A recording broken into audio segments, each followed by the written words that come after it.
जय माता दी दोस्तों, तपोभूमि क्लासेस पर मैं अवधेश भदौरिया आप सभी का स्वागत करता हूं। एमपी पुलिस कांस्टेबल एग्जाम की 13 अगस्त की पहली शिफ्ट यानी मॉर्निंग शिफ्ट का एनालिसिस लेकर दोस्तों मैं आ गया हूं।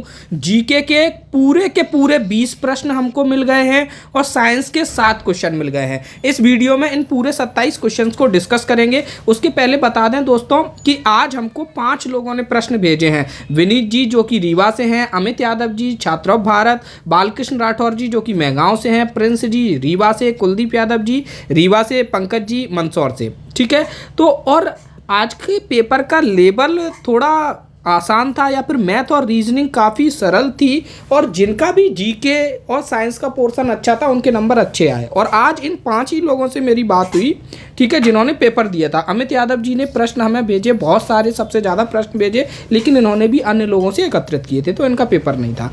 विनीत जी के 85 नंबर आए। पिछली बार जब इनका पुलिस का पेपर था तब इनके 65 नंबर आए थे। ठीक है, नहीं, प्रिंस जी के 65 आए थे, विनीत के नहीं आए थे।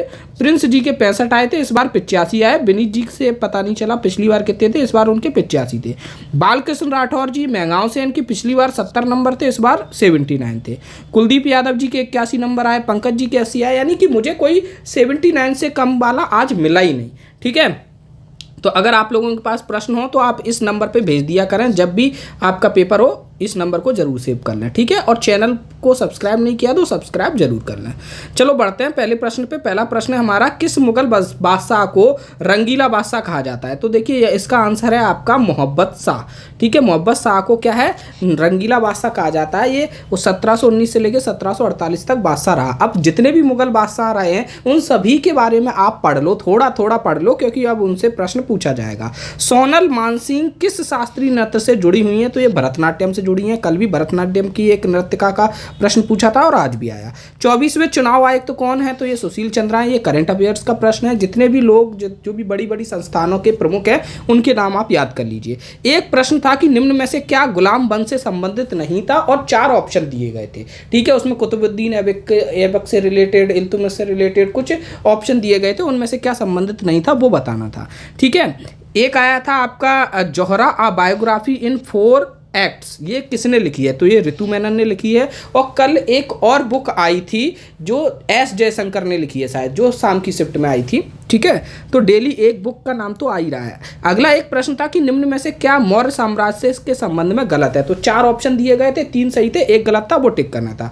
इसी तरीके से एक और क्वेश्चन था कि यूपीआई से संबंधित 4 ऑप्शन दिए गए थे। ठीक है, जो यूपीआई हम पेमेंट करते हैं उनमें से कौन सा गलत था वो बताना था। ऐसे ही नाबार्ड से संबंधित 4 ऑप्शन दिए गए थे, कौन सा गलत था वो बताना था। ठीक है, तो इस तरीके के 3 प्रश्न आए। मोहिनीअट्टम नृत्य में किस रंग की साड़ी पहनी जाती है? ये प्रश्न आया। तो सफेद रंग की साड़ी गोल्डन बॉर्डर के साथ में पहनी जाती है। ठीक है, ये फल्गुबाई, वैसे ही मैंने लिख दिया, ये एक नृत्य है, चरी नृत्य की, ये डांसर है। ये देखिए नृत्य से संबंधित 3-4 प्रश्न आए हैं और हर शिफ्ट में 3-4 का एवरेज चल रहा है, इसलिए नृत्य को बहुत अच्छे से पढ़ लो आप लोग। अगला प्रश्न, भारत के किस राज्य की तटरेखा सबसे लंबी है? तो गुजरात की है, उसके बाद फिर आंध्र प्रदेश, फिर तमिलनाडु, फिर महाराष्ट्र, फिर केरल। ठीक है, कल भी तटरेखा को लेकर एक प्रश्न पूछा गया था सेकंड शिफ्ट में।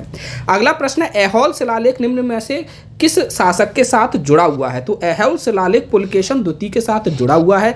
ऐहोल शिलालेख किसने लिखा था? तो इन पुलकेशन द्वितीय के राजकवि थे रवि कीर्ति जी, उन्होंने लिखा था। लूनी नदी कहाँ खत्म होती है? तो ये नाग की पहाड़ियों से, अजमेर में नाग की पहाड़ियों से शुरू होती है और कच्छ के रन में, कच्छ जिले में ये खत्म हो जाती है। 495 किलोमीटर की इसकी लंबाई है। ईज इनिशिएटिव किस वर्ष शुरू हुआ? ये जो ईज इनिशिएटिव है ये बैंकिंग प्रणाली से रिलेटेड है। Enhance assess and service excellence के हिसाब से ये चालू किया गया बैंकों के लिए और जनवरी 2018 में शुरू किया गया। ईज 1.0, ईज 2.0, इस तरीके से हर साल इसका नया वर्जन भी आता है। ठीक है, 14 क्वेश्चन है हमारा, स्वतंत्रता के समय 500 से ज़्यादा जो देसी रियासतें थी उनको भारत में मिलाने में किस नेता का प्रमुख योगदान रहा? तो ये सभी को पता है, वल्लभ भाई पटेल जी थे। कौन सी नदी मानसरोवर झील के निकट रक्षा स्थल झील से निकलती है? ये प्रश्न पूछा गया था, इसका आंसर सतलुज नदी है। लोक नृत्य और शास्त्रीय नृत्य से मैं कोई अंतर को लेकर कोई प्रश्न था, वो सही एग्जैक्ट प्रश्न नहीं मिल पाया। डांडिया नृत्य किस राज्य से संबंधित है? तो गुजरात से संबंधित है। बिरजू महाराज का संबंध किस नृत्य से है? तो पंडित ब्रजमोहन मिश्र कथक से है। नीली क्रांति का संबंध मत्स्य पालन से है। कल भी प्रश्न पूछा गया था श्वेत क्रांति, तब मैंने कहा था सारी क्रांतियां पढ़ लो, याद कर लो, ठीक है। तो आज नीली क्रांति पूछ दी गई। 1940 में गांधी जी से रिलेटेड एक प्रश्न आया था। तो इस तरीके से ये पूरे 20 के 20 प्रश्न यहाँ पे खत्म होते हैं। अब हम आते हैं साइंस पर। तो साइंस में डेली रासायनिक और भौतिक परिवर्तन, ऊष्माशोषी, ऊष्माक्षेपी, इन पे प्रश्न आ ही रहा है। तो भोजन का पाचन किस प्रकार का परिवर्तन है? रासायनिक परिवर्तन है। प्रकाश वर्ष दूरी का मात्रक है। विद्युत धारा का ऐसा ही मात्रक एम्पियर है। एक रेबीज वायरस और इबोला वायरस से रिलेटेड कोई प्रश्न पूछा गया था। जिम्नोस्पर्म से रिलेटेड एक प्रश्न आया था। जो नाइट्रेट फोटोग्राफी होती है, अभी जो हम मोबाइल से खींचते हैं वो फोटोग्राफी नहीं, पहले जो खींचा करते थे वो नाइट्रेट फोटोग्राफी में कौन से अम्ल का प्रयोग किया जाता है? तो उसमें एसिटिक अम्ल का प्रयोग किया जाता है। अचार में लगने वाले फफूंद से रिलेटेड भी कोई प्रश्न था, ठीक है। तो इतने प्रश्न हमें मिले थे। अगर आपको और भी प्रश्न, मैथ, रीजनिंग के प्रश्न पता है तो ये हम मेरा नंबर है 8839449101। यहाँ पर आप व्हाट्सएप के माध्यम से हमें प्रश्न भेज सकते हैं। और अगर आपको इसकी PDF चाहिए तो टेलीग्राम पर @तपोभूमि सर्च करना और वहां पर आप जुड़ जाना। वहां पर आपको इसकी PDF भी मिलती रहेगी। धन्यवाद। जय माता दी।